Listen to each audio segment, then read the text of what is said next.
Subscribe to Cheating Tales Lab. Now let's begin. Leo Payne pressed his forehead against the airplane window, watching the clouds drift beneath the 737 like torn cotton. Somewhere below, spread across the American Southwest, were the subjects of his latest documentary, 3 women who'd escaped a polygamous compound and were rebuilding their lives. He'd spent 4 days in Arizona conducting interviews, and now he was heading home to Denver, his mind still processing their stories of manipulation and control. His phone was in airplane mode, but his thoughts weren't. The documentary was his 7th in 9 years, each one focused on people breaking free from systems designed to trap them. Cults, corporate fraud that ruined families, wrongful convictions. Leo didn't just tell stories. He exposed the architecture of deception, the way powerful people bent reality to serve themselves. He'd won 2 regional Emmys and attracted enemies along the way, people who preferred their secrets stay buried. The flight attendant paused at his row. "Mr. Payne, the captain needs you to come forward." Leo looked up, confused. The attendant's expression was rigid, professional, but her eyes held something else. Concern. "Is there a problem?" "Please come with me, sir." Every passenger in the surrounding rows turned to watch as Leo followed her up the aisle. His pulse quickened. In his line of work, unexpected summons meant one of 2 things. A source had new information, or someone wanted to silence him. He'd received threats before, anonymous emails, cryptic phone calls, but never at 30,000 feet. The cockpit door opened. The captain, a gray-haired woman in her 50s, gestured him inside. "Mr. Payne, we've received an urgent request from ground control. Your neighbor has been trying to reach you. There's an emergency involving your daughter." Leo's stomach dropped. "What kind of emergency?" "We don't have details, but they're patching her through now. We don't normally do this, but the situation was described as critical." The radio crackled. "Mr. Payne, this is Patty Fitzgerald. I live 3 houses down from you." Leo knew Patty, a retired schoolteacher, kind but quiet. They'd exchanged pleasantries over the years, but weren't close. "Patty, what's going on?" Her voice was shaking. "Your daughter Sophie just ran to my house." "Leo, she's covered in blood. She's hysterical. She keeps saying her grandmother did it." The world tilted. "What?" "There's blood on her clothes, her hands. I don't know if it's hers, or..." "Leo, she's terrified. She won't let me call 911. She just keeps asking for you." Leo's mind raced. Sophie was 8 years old, bright and cautious. His mother-in-law, Claudia Short, was watching her while Elena, his wife, attended a medical conference in Chicago. Claudia had always seemed loving, if a bit overbearing. The grandmother who baked cookies and attended every school play. "Is Sophie hurt? Is the blood hers?" "I don't think so. I don't see any injuries, but she won't let me examine her properly. She's in shock." "Listen to me, Patty. Lock your doors. Don't let anyone in except the police. I'm calling 911 right now. I need you to keep Sophie safe." Okay, I will." Leo turned to the captain. "I need an emergency landing. Now." The captain's expression tightened. "Mr. Payne, I understand this is distressing, but we're over the Rockies. The nearest suitable airport is still 90 minutes away. We can't. My daughter is in danger, and I have 200 other passengers. We're already proceeding at maximum speed to Denver. I'm sorry, but those are the regulations." Leo wanted to scream, to tear through the cockpit and force the plane down himself. Instead, he pulled out his phone and dialed 911, explaining the situation to the dispatcher. Then he called Elena. "Leo, I'm in the middle of a panel discussion. Get home. Now. Sophie's hurt. Your mother did something." Elena's voice shifted instantly from annoyance to alarm. "What are you talking about?"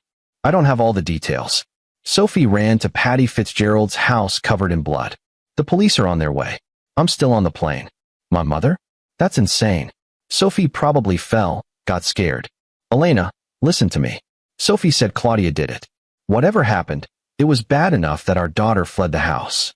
There was a long pause. "I'm getting the next flight out." Leo returned to his seat, his hands trembling. The documentary footage he'd been reviewing suddenly felt obscene.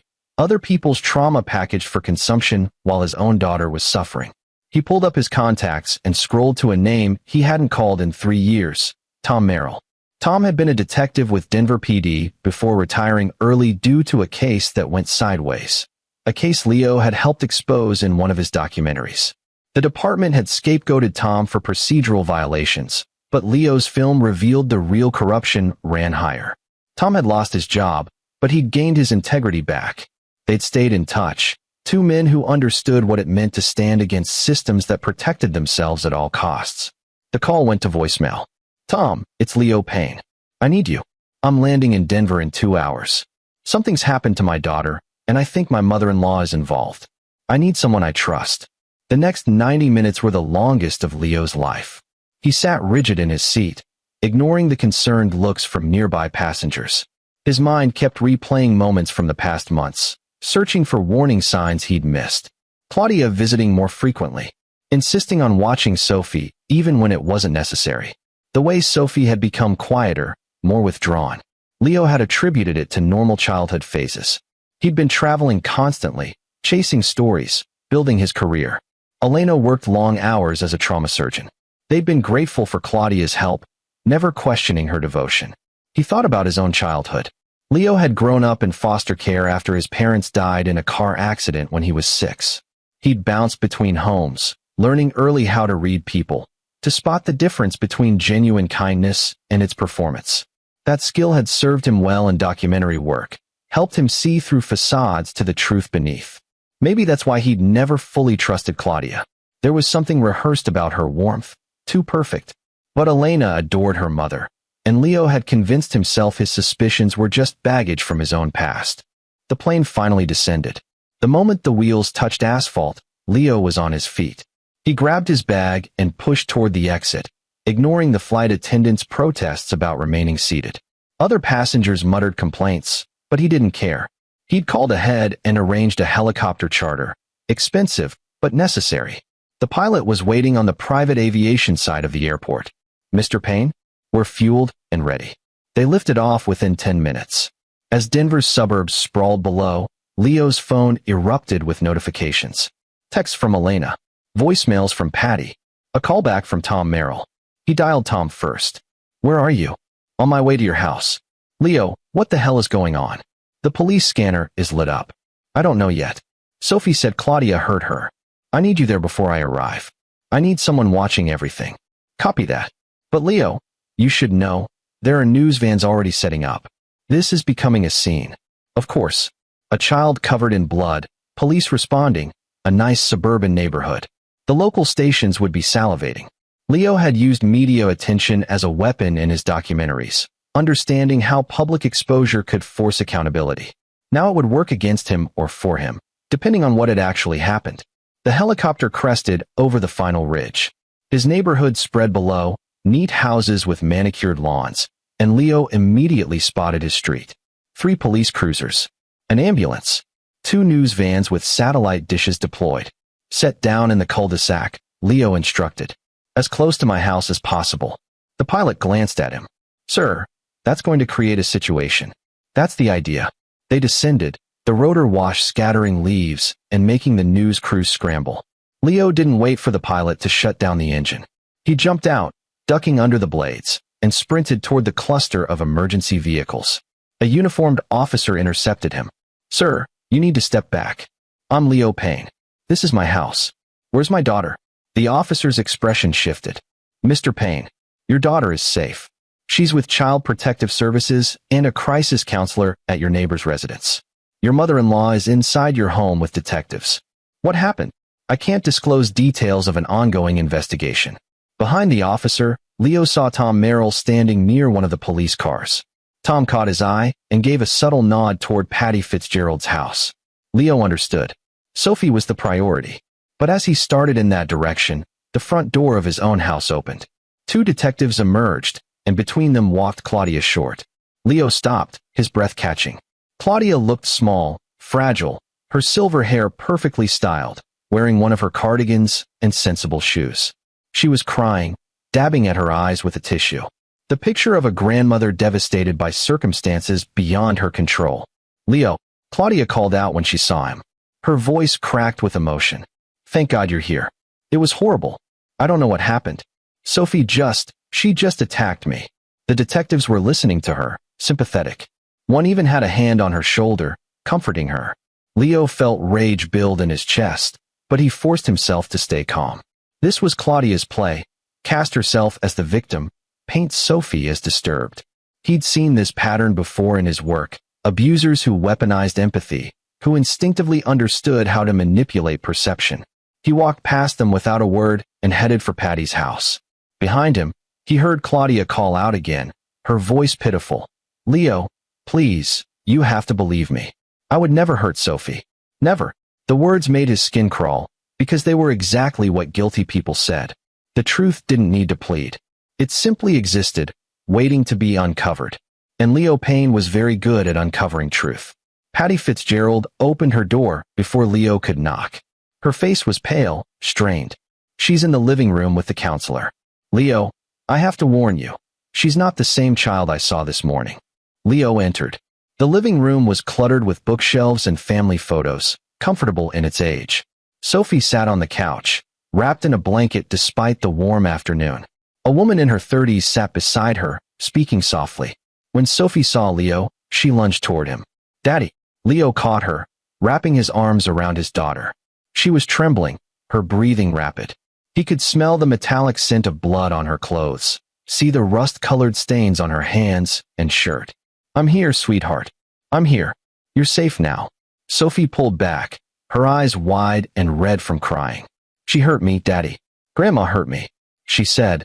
"She said if I told anyone, she'd make sure no one believed me. She said I was sick, that I imagined things." The counselor stood. "Mr. Payne, I'm Rebecca Walsh. I specialize in trauma cases involving minors.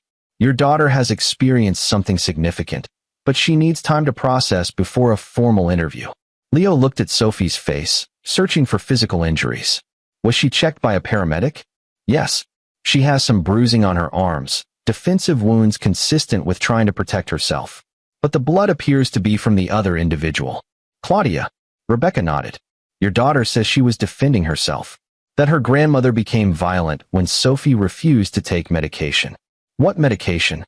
Sophie's voice was small. "Pills. Grandma's been giving me pills every day for 3 months. She said they were vitamins, that Mom wanted me to take them. But they made me feel weird. Dizzy. Today I said I didn't want to take them anymore, and she got angry." Leo's mind was already making connections. Pills that made a child dizzy. 3 months of gradual administration. Claudia insisting on watching Sophie more frequently. "Where are these pills now?" "I don't know," Sophie whispered. After I pushed her away and ran, I just kept running." Rebecca touched Leo's shoulder. "The police are treating this as a domestic incident. Because there's no clear evidence of ongoing abuse, and because your mother-in-law has no prior record, they're being cautious. It's likely to come down to Sophie's word against hers." "That's not going to happen," Leo said quietly. Tom Merrill appeared in the doorway. "Leo, we need to talk. Now." Leo kissed Sophie's forehead. "I'll be right outside, okay? You're safe here with Ms. Walsh and Mrs. Fitzgerald." He followed Tom onto the porch. The former detective's expression was grim. The detectives are buying Claudia's story. She's claiming Sophie has been having behavioral problems, that she's been prone to violent outbursts. She says Sophie attacked her with a kitchen knife, that she barely fought her off. That's a lie. I believe you. But here's the problem. Claudia called 911 30 minutes before your daughter showed up at Patty's house. She reported a domestic disturbance, said her granddaughter was having a psychotic episode. It's time-stamped. It creates a narrative where she's the victim seeking help. Leo felt ice in his veins. Claudia had planned this. She'd anticipated Sophie's resistance, called the police preemptively to establish her story. It was sophisticated, calculated.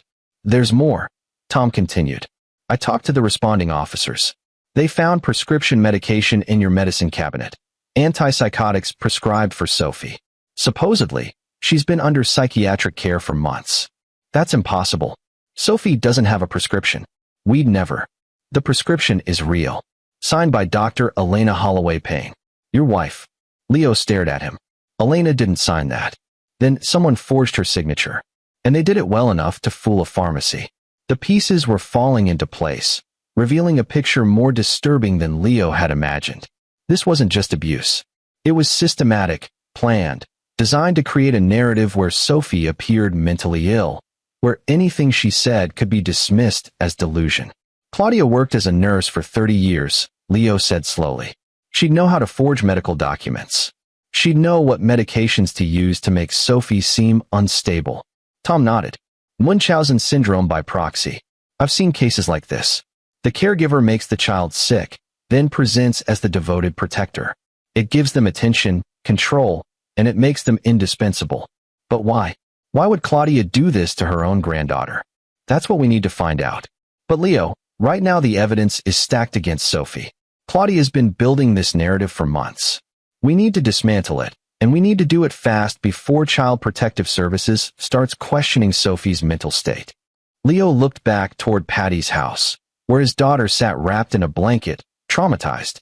Then he looked toward his own home, where Claudia stood surrounded by sympathetic police officers, playing her role perfectly. He thought about every documentary he'd ever made, every manipulator he'd exposed. They all followed similar patterns. They established credibility first, they controlled the narrative, and they always had an audience ready to believe them because the truth seemed too ugly to accept. But Leo had spent his career revealing ugly truths. And he brought Tom Merrill for exactly this reason. Because when systems failed, when the official channels protected the wrong people, you needed someone willing to work outside the lines. Tom, Leo said quietly, I need you to do something that's probably going to violate your principles and definitely illegal. Tom looked at him steadily. What do you need? I need you to break into my house tonight and find those pills. I need to know exactly what Claudia's been giving Sophie. And I need you to find any other evidence she might be hiding. Documents, recordings, anything that proves this was planned. If I get caught, you won't. Because while you're doing that, I'm going to make sure Claudia and every police officer on scene is very busy dealing with me and the news cameras. I'm going to give them a show they can't look away from. Tom smiled grimly. You want to weaponize your documentary skills. Exactly. Claudia thinks she can control the narrative. But she's never dealt with someone who builds narratives professionally. By tomorrow morning, the whole city is going to know my daughter's story. And they're going to be asking questions Claudia can't answer. And if this backfires, if they decide you're just a crazy father trying to protect his disturbed child, Leo met his eyes. Then we move to Plan B. And Plan B involves making sure Claudia short regrets ever touching my daughter, legal consequences or not. The words hung in the air between them. Tom had seen Leo's documentaries, knew how relentlessly he pursued justice. But this was different. This was personal. This was a father willing to burn the world down to protect his child. All right, Tom said. I'm in. But Leo, we do this smart. We gather evidence. We build an airtight case. And we destroy her credibility so thoroughly that she never recovers. Because if we just hurt her, she wins. She becomes the victim again. We need to expose her so completely that everyone sees exactly what she is. Leo nodded. Agreed. So let's get to work. They turned back toward the street, where news cameras were still rolling, capturing every moment of the unfolding drama. Leo walked toward them deliberately, knowing this was the beginning of a very public battle. Claudia had made a mistake by involving the media, by creating a spectacle, because spectacles were Leo's specialty. A reporter thrust a microphone toward him. Mr. Payne, can you tell us what happened here today? Leo looked directly into the camera, his voice steady and clear. My 8-year-old daughter was assaulted by someone she trusted. She defended herself and fled to safety. Now that person is trying to paint my daughter as mentally disturbed to cover up their own abuse. Over the next few days, I'm going to prove exactly what happened, and I'm going to make sure the person responsible faces full accountability. That's not a threat. It's a promise. Behind the reporter, Leo saw Claudia's expression change, the mask of victimhood slipping for just a second, revealing something cold beneath. She recognized the challenge. She understood this wasn't going to be a simple matter of her word against a child's. This was war. And Leo Payne was very good at war. Elena Holloway Payne arrived at 10 p.m., her flight delayed by weather. Leo met her in Patty Fitzgerald's driveway. His wife looked exhausted, still wearing her conference badge, her surgical precision visible even in crisis. She cataloged the scene methodically before speaking. Where's Sophie? Inside. Asleep. Rebecca Walsh, the trauma counselor, gave her something to help with the anxiety. Elena's jaw tightened. And my mother? At her hotel. The police didn't arrest her. They're treating it as unclear circumstances pending investigation. Elena closed her eyes. Tell me exactly what happened. Everything. Leo recounted Sophie's call, The blood, Claudia's preemptive 911 call, the forged prescription. With each detail, Elena's expression grew more stricken. When he finished, she was silent for a long moment. I should have seen it, she said finally. My mother, she was always intense when I was growing up. Overprotective. There were times when I'd get sick, and she'd seem almost happy about it. Attentive in a way that felt wrong. My father left when I was 12.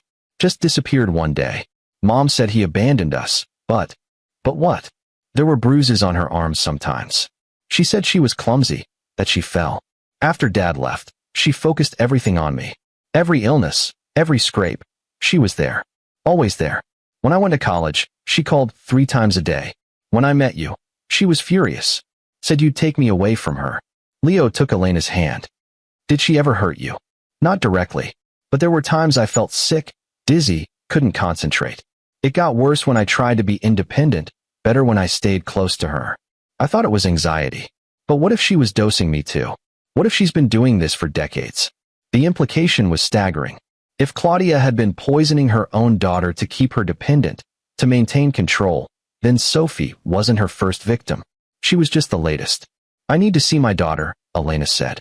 Inside, Sophie was curled on Patty's guest bed, her breathing slow and steady. Elena sat beside her, gently brushing hair from Sophie's face. I'm so sorry, baby. I'm so sorry I didn't see it. Leo left them alone and went back outside where Tom was waiting by his car. It's midnight. The street's finally clear. Police patrols will pass by hourly. You've got maybe 45 minutes. Tom had changed into dark clothes, his lockpick set in his jacket. I'm going in through the back. Your home security system. Disabled it remotely. The code is 7283 if it asks. Sophie's room is upstairs, second door on the right. Claudia was staying in the guest room at the end of the hall. That's where I'd start. What am I looking for besides the pills?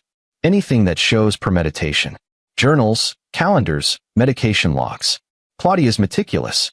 If she's been planning this, she'll have records. Tom nodded and melted into the shadows between houses. Leo watched him go, then returned to Patty's living room. Elena was sitting on the couch, staring at nothing. I called the hospital, she said quietly. Check my prescription records. There are 3 prescriptions in my name I never wrote. All for Sophie. Antipsychotics, sedatives, mood stabilizers. They were filled at a pharmacy across town, somewhere I never go. She's been doing this for months. 3 months. Right after I took on extra shifts in the ER. Right when I asked Mom to watch Sophie more often. Elena's voice broke. I handed our daughter to her. I made it easy. You couldn't have known. I'm a doctor, Leo. I should have noticed the symptoms. Sophie being tired all the time, complaining about headaches, her grades dropping. I attributed it to stress from my schedule. But those are side effects of the medications Claudia was giving her. Leo sat beside her. We're going to prove it. Tom's getting evidence right now. Tomorrow, I'm taking Sophie to a toxicology lab. We'll get blood work, hair samples, everything. We'll show exactly what Claudia put in her system. And if the police don't believe us, then we go public. I'll make a documentary about this. Every news outlet in the country will want the story. Emmy-winning filmmaker exposes abuse by his own mother-in-law. Claudia thinks she can control the narrative, but she's never dealt with someone who does this professionally. Elena looked at him. My mother is dangerous, Leo. If she's been doing this as long as I think, she's gotten away with it for decades. She won't go down easily. Neither will I. They sat in silence for a moment. Then Elena said, there's something else. Something I never told anyone. When I was 15, I had a friend named Sherry Hansen. We were close. She'd come over for sleepovers, and my mother would cook for us, bake treats. Sherry started getting sick, stomach problems, dizziness, fatigue. Her parents took her to specialists, but no one could figure out what was wrong. Did the symptoms stop? Yes. After I told Mom I didn't want Sherry visiting anymore. We'd had a fight, typical teenager stuff.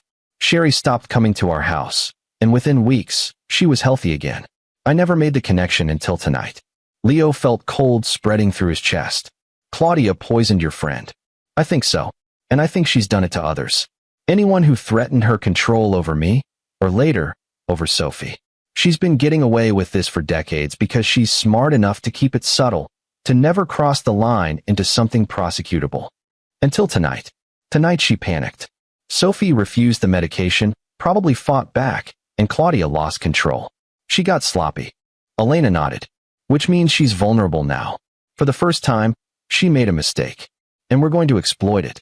40 minutes later, Tom knocked softly on Patty's back door. Leo let him in.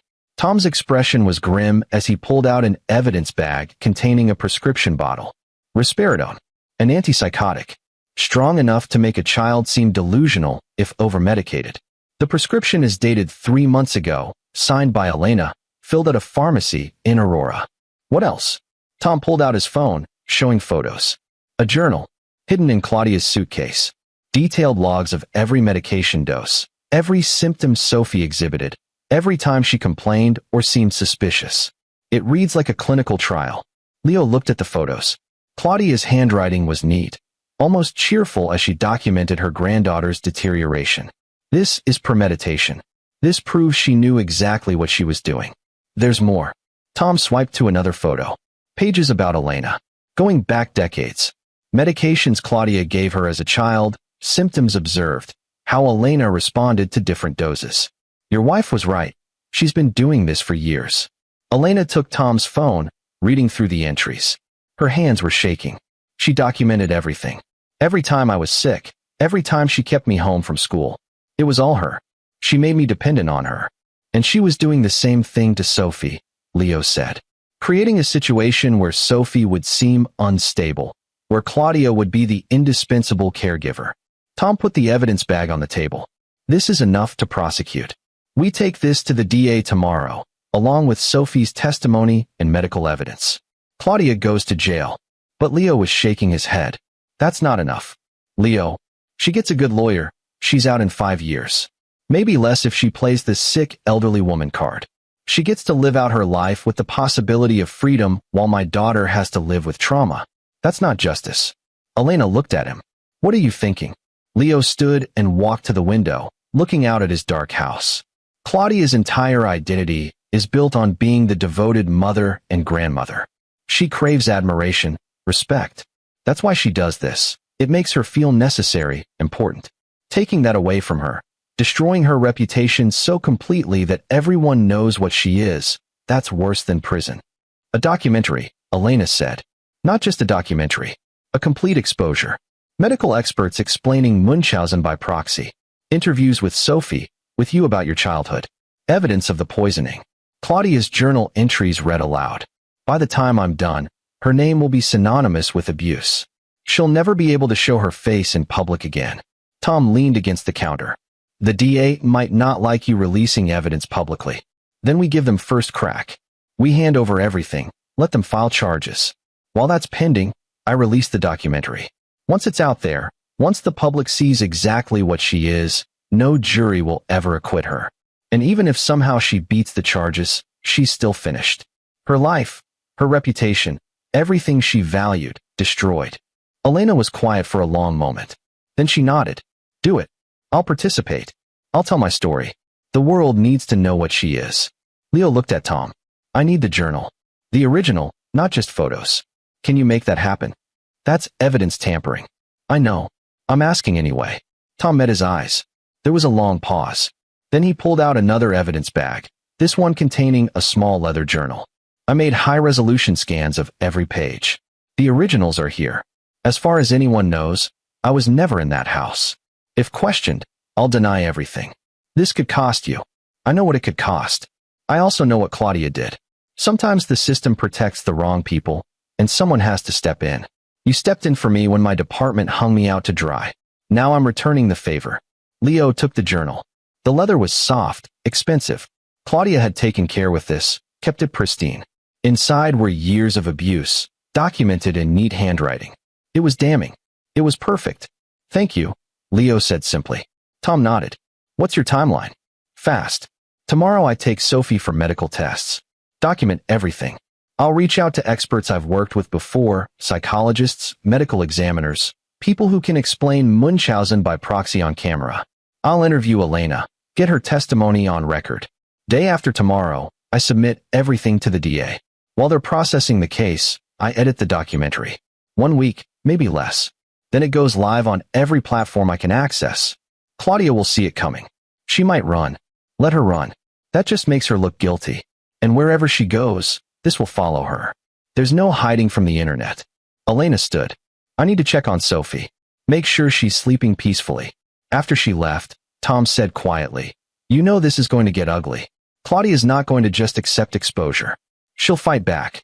I'm counting on it. Every defense she makes, every lie she tells, I'll document it all. The more she struggles, the more obvious her guilt becomes. She's trapped, and she doesn't even know it yet. And if she tries to hurt Sophie again? Leo's expression hardened. Then we move past documentation and into protection. I've got resources, Tom. People I've worked with over the years, sources who owe me favors. If Claudia becomes a threat, she'll disappear into a legal nightmare that never ends. Investigations into her past, her medical career, every patient she ever treated, will make her life so miserable she'll beg for jail just to escape scrutiny. Tom smiled slightly. You've really thought this through. I've spent 10 years documenting how powerful people escape consequences. I learned from the best manipulators, the smartest criminals. The difference is, I'm using those techniques for justice, not exploitation. Claudia taught me something valuable tonight. She showed me that the system can be gamed if you're smart and patient. So I'm going to game it right back, using her own methods against her. You're playing a dangerous game. No, Leo said. I'm fighting a war. And I don't lose wars. The next morning, Leo took Sophie to a private toxicology lab he'd used for previous documentary work. The technicians drew blood, collected hair samples, and performed a comprehensive screening. By afternoon, they had preliminary results. Dr. Harold Hughes, the lab director, called Leo into his office. Mr. Payne, your daughter has significant levels of risperidone, lorazepam, and diphenhydramine in her system. These are powerful medications, and in the combinations present, they would have caused severe cognitive impairment, drowsiness, confusion, and potentially memory issues. How long has she been taking these? Based on hair sample analysis, at least 3 months, possibly longer. The dosing was fairly consistent, suggesting regular administration. Could these medications make her seem mentally unstable? Absolutely. A child taking these without medical supervision would exhibit symptoms consistent with severe psychiatric disorders, hallucinations, emotional instability, difficulty concentrating. To an outside observer, she'd appear very sick. Leo recorded the entire conversation with Dr. Hughes's permission.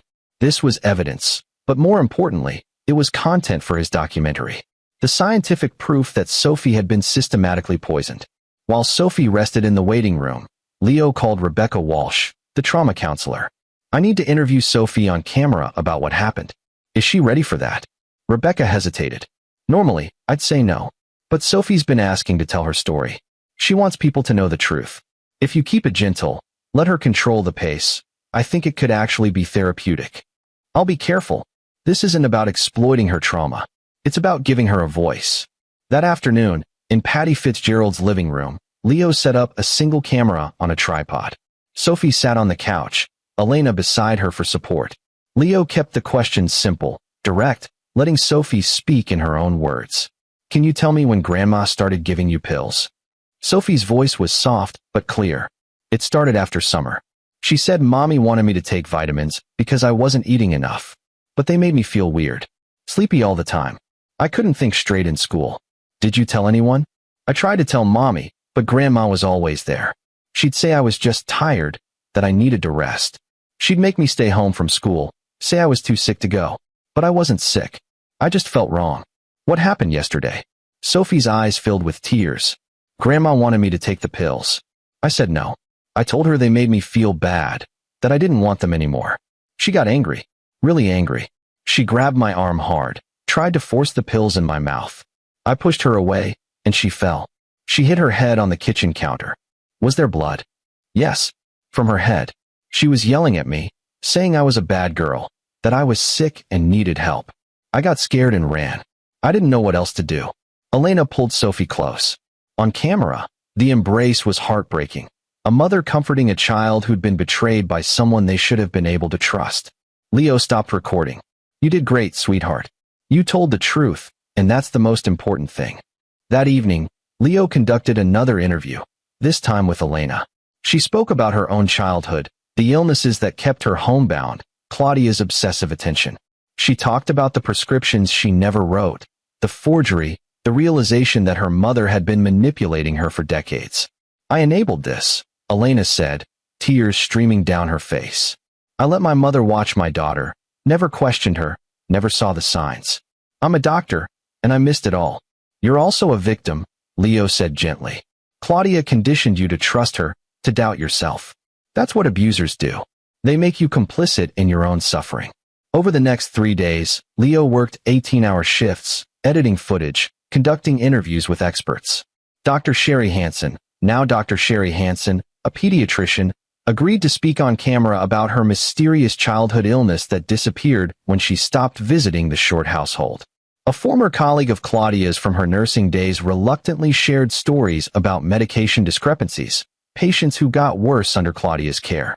Nothing concrete enough to have triggered investigations at the time, but in aggregate, it painted a picture of someone who couldn't resist meddling with people's health. Tom Merrill provided background on Munchausen by proxy cases, explaining how perpetrators operated, why they did it, how they evaded detection. He never mentioned the journal, never revealed his role in obtaining evidence, but his expertise added critical context. By day 4, Leo had a rough cut of the documentary. 38 minutes of devastating testimony, medical evidence, and expert analysis. He titled it, The Devoted Grandmother, a study in systematic abuse. On day 5, Leo and Elena went to the Denver District Attorney's office with Tom. They brought Sophie's medical records, the toxicology reports, and copies of the forged prescriptions. They brought witness statements from Patty Fitzgerald and Rebecca Walsh. They brought photos of Sophie's injuries. They did not bring Claudia's journal. That was insurance, held back in case the DA declined to prosecute. The assistant district attorney assigned to the case, James Fry, listened carefully. He reviewed the evidence, asked pointed questions, and finally leaned back in his chair. This is compelling. The medical evidence alone is enough to file charges. Elder abuse statutes don't apply since the victim is a minor, but we can pursue child abuse, assault, administering harmful substances, and reckless endangerment. The forged prescriptions add fraud to the list. What about the historical abuse? Elena asked. What she did to me as a child. James shook his head. Statute of limitations has expired. We can reference it for pattern evidence, but we can't file separate charges. However, the pattern strengthens the current case significantly. When will you arrest her? Leo asked. We'll issue a warrant today. Mrs. Short will be taken into custody by end of business. Leo nodded. And once she's arrested, the case becomes public record? Yes. Why? Because I'm releasing a documentary about this case. It includes interviews with my daughter, my wife, expert testimony, and medical evidence. I wanted to give you first crack at prosecution before it goes public. James's expression tightened. Mr. Payne, I'd prefer you didn't release anything that might prejudice potential jurors. I understand your concern, but my daughter deserves to have her voice heard, and the public deserves to know how someone like Claudia Short operated for decades without detection. I'm releasing the documentary in 48 hours. That could compromise the prosecution, or it could ensure you get a conviction because the jury pool will understand the context and pattern of abuse. Either way, I'm releasing it. I wanted to give you advance notice out of professional courtesy. James looked at Tom, who shrugged. He's not my client. I'm just here as a witness. Fine, James said. But if this blows up in your face, don't come crying to me. It won't blow up, Leo said. Because everything in that documentary is true, verifiable, and designed to withstand scrutiny. I've been making documentaries for a decade. I know how to build a case that holds up. They left the DA's office and drove back to Patty's house. On the way, Elena said, what if Claudia doesn't get convicted? What if a jury decides there's reasonable doubt? Then we move to plan B, which is, we make her life unlivable. Every employer who considers hiring her sees the documentary. Every landlord who might rent to her sees the documentary. Every friend, every acquaintance, every person she tries to interact with, they all see the documentary. She becomes a pariah, unemployable, unhousable. She lives out her days in complete isolation, knowing that everyone knows what she is. Elena was quiet for a moment. That's cruel. Not as cruel as what she did to Sophie. Not as cruel as what she did to you. Claudia made choices. She chose to hurt people for her own gratification. Now she gets to live with the consequences. That evening, Claudia was arrested at her hotel. The booking photo showed her looking small and frightened, nothing like the composed grandmother from a week ago. Leo saw it on the local news and felt no satisfaction, only cold determination. The next day, Leo uploaded The Devoted Grandmother to YouTube, Vimeo, and his professional website. He sent copies to every news outlet in Denver, along with a press release. Within hours, it had been picked up by local stations. By the next morning, national outlets were calling. The documentary went viral. Within 48 hours, it had 3 million views. Comments poured in, thousands of them. Support for Sophie, rage at Claudia, questions about how this could have gone undetected for so long. News crews camped outside the jail where Claudia was being held. Her bail hearing became a media circus. When she appeared before the judge, flanked by her attorney, Bl00d, a defense lawyer known for representing difficult clients, she looked haggard, diminished. Blake argued for reasonable bail. "Your Honor, my client is a 67-year-old woman with no prior record. She's not a flight risk. The allegations, while serious, are disputed. We believe the evidence will show this is a misunderstanding blown out of proportion by a documentary that's been viewed millions of times." The judge interrupted. "Counselor, your client is accused of systematically poisoning her granddaughter. The medical evidence is substantial. I'm setting bail at $500,000. Blake's face reddened. "Your Honor, that's excessive." Motion denied. Next case. Claudia was returned to custody. As they let her out, she looked directly at Leo, who was sitting in the gallery. Her expression was no longer pitiful or frightened. It was pure hatred. Good, Leo thought. Let her hate me. Hatred means she's starting to understand she's not in control anymore. Over the next 2 weeks, Claudia's story dominated local news. The documentary continued spreading, picked up by larger platforms. Streaming services reached out to Leo about expanding it into a limited series. Publishers wanted book rights. But Leo wasn't interested in profit. He was interested in justice. Claudia's attorney attempted to suppress the documentary, arguing it prevented a fair trial. The judge dismissed the motion, noting that the documentary consisted primarily of factual evidence and testimony, not speculation. Then Bl00d changed tactics. He filed a motion claiming Sophie was mentally unstable, that her testimony was unreliable due to the very medications Claudia was accused of administering. He brought in expert witnesses who testified that Sophie exhibited signs of pre-existing psychiatric conditions. It was a bold strategy, weaponized the abuse itself to discredit the victim. Leo knew this was coming. He'd seen defense attorneys use similar tactics before. So he was ready with his own expert witnesses, child psychologists who'd examined Sophie and confirmed she showed no signs of underlying mental illness, only trauma from abuse. The pretrial hearings became a chess match, each side maneuvering for advantage. But Leo had an ace in the hole, one he'd been holding back for exactly this moment. Tom Merrill had kept Claudia's journal safe, storing it in a secure location. Now, as Bl00d's strategy became clear, Leo made a decision. He went to James Frey's office at the DA.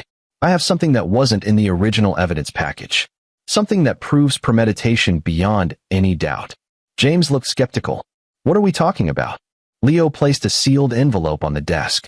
Inside were copies of journal pages, carefully selected to show Claudia's planning and documentation without revealing how the journal was obtained. James read through them, his expression darkening. "Where did you get these?" "They were found in Claudia's hotel room after her arrest, during the inventory of her belongings. Someone must have missed them initially. It was a lie, but a necessary one."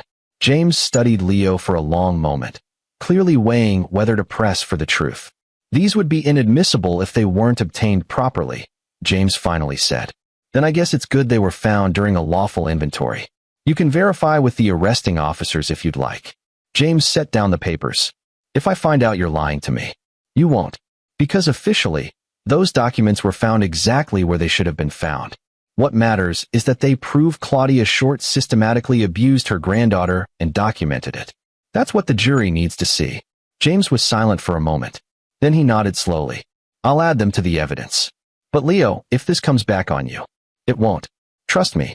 When Claudia's attorney saw the journal entries, his entire strategy collapsed. Blake requested a continuance to review the new evidence. The judge denied it, noting that defense had already had ample time for discovery. The trial was set for 6 weeks out. In the meantime, Sophie was recovering. She saw therapists regularly, slowly processing her trauma. The medications had cleared her system, and she was bright again, engaged, herself. One evening, she asked Leo, "Daddy, will Grandma go to jail?" "I think so, sweetheart." "Good. Because she hurt me, and people who hurt kids should be punished." The simplicity of it struck Leo. Sophie understood justice instinctively, even though she was just 8 years old. She knew that actions had consequences, that abuse couldn't be excused or explained away. "You're right," Leo said. "And I promise you, one way or another, Grandma will face consequences for what she did." "Are you going to make another documentary about this?" "Do you want me to?" Sophie thought for a moment. "I want other kids to know they can tell the truth. Even if adults don't believe them at first. I want them to know someone will listen. Then that's what I'll do." The trial began on a Monday morning in late summer. The courtroom was packed with media, spectators, and families of other Munchausen by proxy victims who'd reached out to Leo after the documentary aired. Claudia sat at the defense table looking frail, playing her part. But when Sophie took the stand, everything changed. Leo had prepared her, taught her how to speak clearly, how to stay calm under pressure. Sophie wore a simple dress, her hair pulled back, looking younger than her 8 years. Blake Brock had to be careful. Attacking a child too aggressively would alienate the jury. Sophie told her story simply, without embellishment. She explained the pills, the way they made her feel, how she tried to refuse and Grandma got angry. She described pushing Claudia away, the blood, running to Mrs. Fitzgerald's house. Blake's cross-examination was gentle but pointed. "Sophie, isn't it true that you sometimes have trouble remembering things?" "When I was taking the pills Grandma gave me, yes."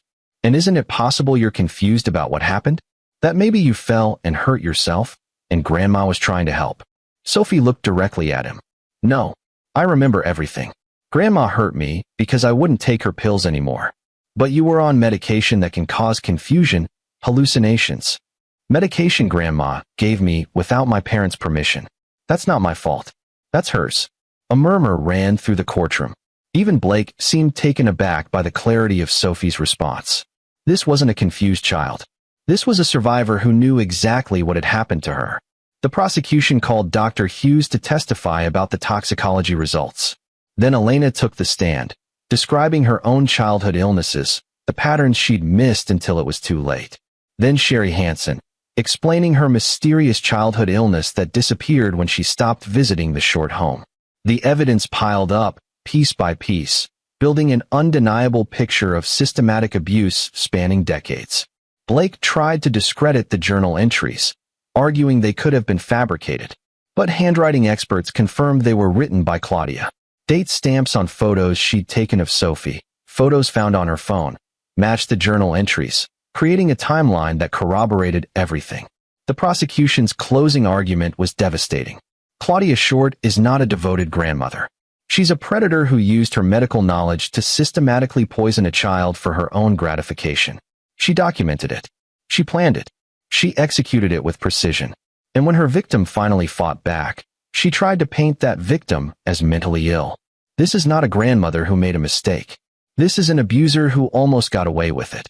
Blake's closing argument focused on reasonable doubt, suggesting the evidence was circumstantial, that Sophie's memory couldn't be trusted. But his heart wasn't in it. Even he knew the evidence was overwhelming. The jury deliberated for 6 hours. When they returned, the forewoman stood and read the verdict. Count 1, child abuse. We find the defendant guilty. Count 2, assault. We find the defendant guilty. Count 3, administering harmful substances. We find the defendant guilty. Count 4, reckless endangerment. We find the defendant guilty. Count 5, fraud for forging prescriptions. We find the defendant guilty. Claudia showed no emotion, but her hands gripped the defense table so hard her knuckles turned white. The judge set a sentencing date for 2 weeks later. As they led Claudia out, she looked at Leo one final time. Her mask was completely gone now. What remained was something cold and calculating, a predator who'd been caught, but would never admit guilt. Leo didn't flinch. He held her gaze until the bailiffs led her away. Sentencing day arrived with less media fanfare than the trial. Most of the reporters had moved on to other stories. But Leo was there, sitting in the gallery with Elena and Sophie. Tom Merrill sat beside them. The judge reviewed Claudia's file. Mrs. Short, you have been convicted of multiple serious crimes against your own granddaughter. The evidence showed a pattern of systematic abuse designed to make a child appear mentally ill. This is among the most disturbing cases I've encountered in my 30 years on the bench. Claudia stood, her attorney beside her. Your Honor, I'd like to make a statement. The judge nodded. Claudia turned to face the courtroom. I love my granddaughter. Everything I did was out of concern for her well-being. I made mistakes, yes, but I never intended harm. I hope someday Sophie will understand I was only trying to help. The words were perfectly calculated, an admission of error without accepting guilt, playing the misunderstood grandmother until the very end. Sophie stood up. That's a lie. The judge looked surprised. Young lady. She's lying, Sophie said clearly. She didn't love me. She liked controlling me. She liked making me sick because it made her feel important. She wrote about it in her journal. She knew exactly what she was doing. Leo put a hand on Sophie's shoulder, but he didn't stop her. This was her moment. Sophie continued, and she'll never get to hurt me again, or anyone else, because everyone knows what she is now. That's what she really hates, not the punishment, but that people know the truth. The courtroom was silent. Claudia's expression flickered, just for a second, revealing rage beneath the grandmother mask. The judge cleared his throat. I'm not accustomed to hearing from victims at sentencing, but in this case, I think the young lady has earned the right to speak. Mrs. Short, based on the severity of your crimes and the pattern of abuse spanning decades, I'm sentencing you to 20 years in prison, with no possibility of parole for 15 years. Additionally, you'll be required to register as a child abuser, and you're prohibited from any contact with minors for the rest of your life. 20 years. At 67, Claudia would be 87 before she could even hope for parole. Effectively, a life sentence. As the bailiffs approached to take her into custody, Claudia finally broke. This is wrong. I'm not a criminal. I'm a victim of a media witch hunt. That documentary, it poisoned everyone against me. The judge's expression hardened. Mrs. Short, the documentary simply presented evidence. It was your own actions, documented in your own handwriting, that convicted you. Take her away. They led Claudia out, her composure shattered, her voice echoing down the hallway as she screamed about injustice. Leo felt Elena take his hand. Sophie leaned against him. After weeks of fighting, it was finally over. Outside the courthouse, reporters were waiting. Leo made a brief statement. Justice was served today. My daughter can finally begin healing, knowing that her abuser will never hurt her or anyone else again. I hope this case raises awareness about Munchausen syndrome by proxy and encourages other victims to come forward. That evening, Leo, Elena, and Sophie had dinner at home for the first time since the incident. They ordered pizza, watched a movie, and slowly began to feel like a family again. Later, after Sophie was asleep, Elena asked, "What happens now?" "Now we move forward. Sophie gets therapy. We rebuild. We make sure she knows she's safe." And the documentary? Leo had been thinking about that. I'm going to expand it. Interviews with other survivors, explanations of warning signs, resources for families. Make it educational as well as expose. Maybe it helps someone else recognize abuse before it goes as far as it did with Sophie. Elena nodded. My mother's entire life was about control. She couldn't stand anyone being independent, happy, free. That's why she did this. Not because she loved us, but because she needed us to need her. And now she has nothing. No control, no admiration, no power. Just 20 years to think about what she lost. They sat in silence for a moment. Then Elena said, "Do you think she'll ever admit what she did? Ever take real responsibility?" "No," Leo said. "People like Claudia never do. They can't. Admitting guilt would mean acknowledging they're not the victim, that they made choices, that they hurt people deliberately. She'll go to her grave believing she was wronged. That's sad. It is. But it's also justice. She destroyed her own life through her own actions. We didn't do this to her. She did it to herself." Over the following months, life slowly returned to normal. Sophie went back to school, made friends, joined the drama club. Her grades improved. The nightmares faded. Leo released the expanded documentary, now titled The Devoted Grandmother, Understanding Munchausen by Proxy. It became required viewing in some medical schools and child protective services training programs. He received thousands of emails from people who'd recognized similar patterns in their own lives. Parents, grandparents, caregivers who'd used medical manipulation to maintain control. Some of those emails led to investigations, to other prosecutions, to other children saved. Tom Merrill started a consulting business, helping families investigate suspected abuse cases. He and Leo worked together often, combining documentary skills with investigative expertise. Elena switched to part-time at the hospital and spent more time with Sophie, rebuilding their relationship, learning to trust again. One day, about 6 months after sentencing, Sophie asked Leo, "Daddy, do you think Grandma thinks about me in prison?" Leo considered the question carefully. "Maybe. But Sophie, what matters isn't what she thinks. It's what you think. Are you okay?" Sophie nodded. "I'm okay. I'm safe now. And I know that if something bad ever happens again, people will listen to me. Because you made sure of it." "That's right. You have a voice, and you have people who love you and will always believe you." Sophie smiled. "I'm glad you came back from that plane trip. Even though it was scary." "Me too, sweetheart. Me too." Later that night, Leo stood in his home office, looking at the awards on his shelf. Emmys, journalism prizes, recognition for his documentary work. They'd meant something once. But they meant less now than the sound of Sophie laughing in the next room, healthy and safe. He opened his laptop and looked at his current project, a film about corporate malfeasance in pharmaceutical companies. Important work, work that mattered. But he found his attention drifting to another folder, one labeled Personal Projects. Inside was footage from Sophie's school play, her birthday party, ordinary moments of ordinary life. Not dramatic, not newsworthy, but infinitely precious. Leo realized that his career had been about exposing the extraordinary evil people did to each other. But the real victory was in protecting the ordinary goodness, the simple joy of a child who felt safe, a family that trusted each other, a life lived without fear. Claudia had tried to destroy that goodness. She'd failed, and Leo Payne had made absolutely certain she'd never get another chance. 2 years later, Leo received a letter. It came from the prison where Claudia was serving her sentence. He almost threw it away unopened, but curiosity won out. The letter was brief, written in Claudia's neat handwriting.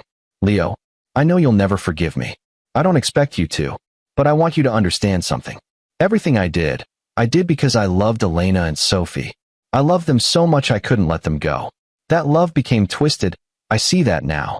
It became about control rather than care. I've had a lot of time to think in here. I've gone through therapy, been diagnosed with disorders I didn't know I had. The doctors say I created dependency because I was terrified of being alone, of being useless. They're probably right. I'm not asking for forgiveness. I just want you to know that I understand now what I did to my daughter and granddaughter. I destroyed the people I loved most because I couldn't handle the idea of them not needing me. You won. You got justice. But I also lost. I lost my family, my freedom, my future. And I deserve it. Tell Sophie I'm sorry. Not because it will change anything, but because it's true. Claudia." Leo read the letter twice. Then he folded it carefully and put it in a drawer. He didn't respond. Claudia wasn't owed his validation or acknowledgement. But he did keep the letter, because it was evidence that even people like Claudia could eventually face what they'd done. It didn't erase the harm. It didn't undo the trauma. But it showed that truth, relentlessly pursued and publicly exposed, had power. That night, Leo told Elena about the letter. She read it silently, tears streaming down her face. "Do you think she means it?" Elena asked. "Does it matter?" Elena thought for a moment. "Maybe not. The damage is done. Sorry doesn't fix it." "No. But acknowledgement is something. Not for her, for us. It confirms everything we knew was true. She can't hide behind denial anymore." They burned the letter that evening in the fireplace. Not out of anger, but as a ritual of closure. Claudia's apology turned to ash, carried away up the chimney, gone. Sophie came downstairs, drawn by the firelight. "What are you burning?" "The past," Leo said. "Making room for the future." Sophie nodded sagely, as if this made perfect sense. Then she curled up between them on the couch, and they watched the flames together. Outside, Denver sprawled under a clear night sky. Somewhere in that city, other families were struggling with secrets, with abuse, with systems that failed to protect the vulnerable. But in this house, in this moment, there was peace. Leo had learned something through this ordeal. Justice wasn't just about punishment.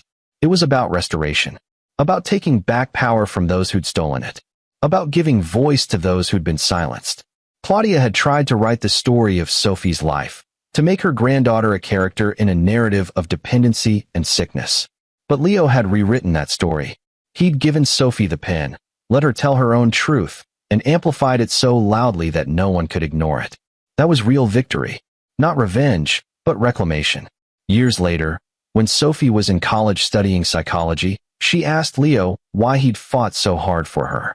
"Because you were my daughter and you needed me," Leo said simply. "Because the system was failing and someone had to step in. Because silence protects abusers, and I refuse to be silent." Sophie smiled. "I'm glad you didn't let her win. She was never going to win. Not against you. Not against the truth. Not against someone who loved you enough to fight." Do you think about her? Sometimes. Not with hate. Not with satisfaction. Just with the knowledge that she's exactly where she belongs. Sophie nodded. "I don't hate her either anymore. I just feel sorry for her. She had everything. A family who loved her. A granddaughter who adored her. And she threw it all away because she couldn't help herself. That's very mature of you." "Well, I had good teachers. You showed me that bad things happen, but you don't have to let them define you. You fight back, you tell the truth, and you move forward." Leo hugged his daughter. "That's exactly right." As Sophie walked away, Leo reflected on how much had changed. The frightened child covered in blood had become a confident young woman studying to help others. The devoted grandmother had become a forgotten prisoner. The documentary filmmaker had become a father who understood that some stories were more important than any film. And through it all, one truth remained constant, that when faced with evil, the choice was simple. You could look away, or you could fight. You could let fear silence you, or you could speak with such clarity that the whole world heard. Leo Payne had chosen to fight, and in doing so, he'd saved more than just his daughter. He'd saved his family, his integrity, and his belief that justice, however delayed or difficult, was always worth pursuing. Claudia Short died in prison 8 years into her sentence. Leo received notification from the Department of Corrections, but didn't attend any service. Neither did Elena or Sophie. Her obituary in the newspaper was brief, listing only basic facts: date of birth, date of death, survived by no immediate family. The comments section filled with people recounting the documentary, discussing the case, remembering her not as a person, but as a cautionary tale. That, Leo thought, was the real punishment. Not prison, not death, but being remembered only for the worst things she'd done. Her entire life reduced to a single narrative: the grandmother who poisoned children. It was a harsh legacy, but it was the one she'd earned. Leo sometimes wondered if he'd been too harsh, if the public exposure had been cruel. But then he'd see Sophie thriving, happy, successful, unburdened by the trauma that could have destroyed her. And he knew he'd made the right choice. Some battles weren't fought with fists or weapons. They were fought with truth, with documentation, with relentless exposure. And in those battles, Leo Payne never lost. Because he understood something fundamental, that evil relied on shadows, on secrets, on the silence of its victims. Drag it into the light, make it visible, force it to defend itself publicly, and it crumbled. Claudia Short had tried to write her own story, to control her own narrative. But Leo had shown her that some truths were too powerful to suppress, that some voices, once amplified, could never be silenced again. And that was the real victory, not vengeance, but vindication. Not destruction, but restoration. Not ending Claudia's life, but ensuring that Sophie's life could truly begin. In the end, Leo Payne did exactly what he'd promised. He made sure the person responsible faced full accountability. Not through violence, not through revenge, but through the most powerful weapon of all: the truth, told clearly and completely, where everyone could see it. And that truth had set them free. This is where our story comes to an end. Share your thoughts in the comments section. Thanks for your time. If you enjoy this story, please subscribe to this channel. Click on the video you see on the screen, and I will see you there.